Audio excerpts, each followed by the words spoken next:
Harut و ماروت کون تھے؟ بابل کا کنواں کہاں ہے؟ اور ہاروت و ماروت کا جادو کس طرح کا تھا؟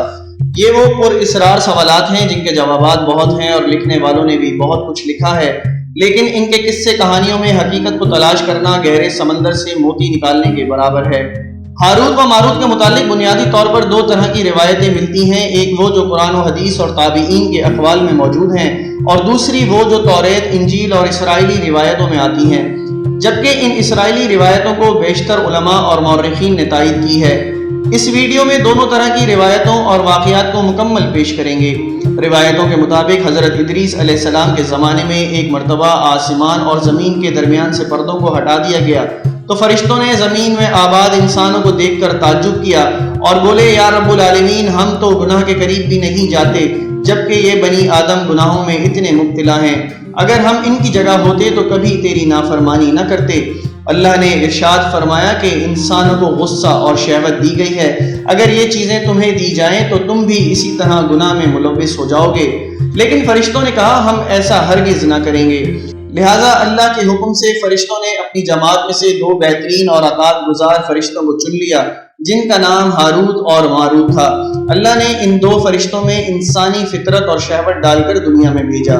وہ شہر بابل میں دو خوبصورت انسان بن کر آئے اور قاضی کے کام پر مقرر ہو گئے، جہاں وہ لوگوں کے درمیان فیصلے کیا کرتے تھے۔ ایک دن ان کے پاس ایک عورت اپنا مقدمہ لے کر آئی اور کہا اس کا شوہر اسے بہت پریشان کرتا ہے۔ ہاروت اور ماروت نے جب اس عورت کو دیکھا تو وہ اس عورت کی خوبصورتی اور حسن سے مرغوب ہو گئے اور وہ اس پر عاشق ہو گئے۔ انہوں نے اس عورت سے زنا کی خواہش کی تو عورت نے ان سے کہا، تمہاری یہ خواہش تبھی پوری کروں گی جب تم بت کی پوجا کرو، شراب پیو یا میرے خاوند کو قتل کر دو۔ ہاروت و ماروت نے شراب نوشی کو چھوٹا گناہ سمجھ کر پی لیا اور معاشرے کی مستی میں دو کبیرہ گناہ کر بیٹھے۔ اس عورت نے ان سے آسمان پر چڑھنے کا عمل بھی سیکھ لیا جس کے ذریعے وہ آسمان پر جاتے تھے۔ جب عورت اس عمل کے ذریعے آسمان پر گئی تو اللہ کے حکم سے اسے ستارے کی شکل میں مسخ کر دیا گیا۔ چونکہ اس عورت کا نام زہرہ تھا اس لیے وہ سیارہ زہرہ کہلایا، جسے آج وینس کہتے ہیں۔ اس گناہ کی وجہ سے ہاروت و ماروت خود وہ اسم اعظم بھول گئے جسے پڑھ کر وہ آسمان میں جاتے تھے، اور بطور سزا انہیں بابل کے ایک کنویں میں الٹا لٹکا دیا گیا جہاں وہ تا قیامت یوں ہی قید رہیں گے۔ یہ ایک اسرائیلی روایت ہے جسے امام ابن کثیر اور فخر الدین رازی جیسے مفسرین افسانہ اور من گھڑت کہانی دے کر سختی سے رد کر دیتے ہیں۔ وہیں امام سیوطی جیسے علماء اس روایت کو مستند مانتے ہیں۔ ہاروت و ماروت اور چاہے بابل کے سلسلے میں ایک اور روایت کثرت سے بیان کی جاتی ہے جس کے مطابق ایک زمانہ ایسا تھا جب شہر بابل روئے زمین پر تمدن کا مرکز تھا۔ یہاں کے لوگ بت خدا کی پرستش کیا کرتے تھے۔ یہ لوگ اپنی قسمت ان سے وابستہ سمجھتے تھے، اس لیے علم نجوم اور علم فلکیات میں بڑے ماہر تھے۔ ان کے بت قدوں میں ستاروں کی پوجا کی جاتی تھی۔ یہ لوگ جادو، تنتر منتر، سفلی کو بہت اہمیت دیتے تھے اور اس علم کے ذریعے معاشرے میں خوب فساد پھیلاتے تھے۔ یہ لوگ طلسم، جادو، تنتر منتر میں بہت آگے بڑھ گئے۔ ان میں بڑے بڑے جادوگر موجود تھے۔ ان کی تاریخی کتابوں میں جگہ جگہ جادو اور تنتر منتر ہی نظر آتا ہے۔ ان کا جادو دور دور تک مشہور تھا۔ مختصر یہ کہ اس شہر کا باشندہ ہونا ہی جادوگر ہونے کی علامت تھی۔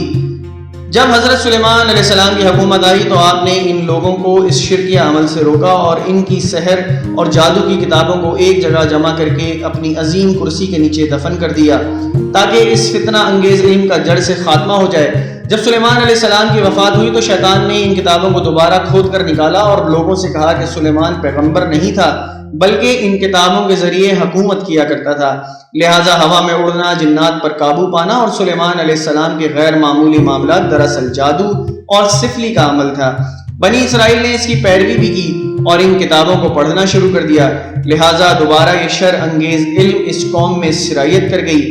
اللہ نے سلیمان علیہ السلام پر لگائے گئے الزام اور تہمت کی نفی کرتے ہوئے سورہ بقرہ میں فرمایا، اور انہوں نے اس چیز کی پیروی کی جو شیطان سلیمان کے بادشاہت کے وقت پڑھتے تھے، اور سلیمان نے کفر نہیں کیا تھا لیکن شیطانوں نے ہی کفر کیا۔ لوگوں کو جادو سکھاتے تھے اور اس چیز کی بھی جو شہر بابل میں ہاروت و ماروت دو فرشتوں پر اتارا گیا تھا، اور وہ کسی کو نہ سکھاتے تھے جب تک یہ نہ کہہ دیتے کہ ہم تو صرف آزمائش کے لیے ہیں تو کافر نہ بنتے۔